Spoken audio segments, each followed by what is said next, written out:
মাননীয় সংসদ নেতা এবং প্রধানমন্ত্রীকে ধন্যবাদ জানাচ্ছি।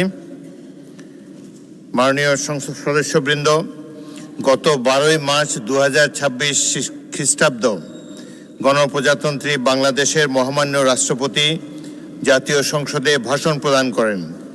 মহামান্য রাষ্ট্রপতির ভাষণ সম্পর্কে মাননীয় চিফ হুইপ মোহাম্মদ নুরুল ইসলাম যে ধন্যবাদ প্রস্তাব উত্থাপন করেন তার উপর আলোচনা এখানেই শেষ হলো। মাননীয় সদস্যবৃন্দ, চলতি অধিবেশনের সূচনা লগ্নে মহামান্য রাষ্ট্রপতির ভাষণ সম্পর্কে মাননীয় প্রধান হুইপ নুরুল ইসলাম সংসদে নিম্নরূপ ধন্যবাদ প্রস্তাব উত্থাপন করেন।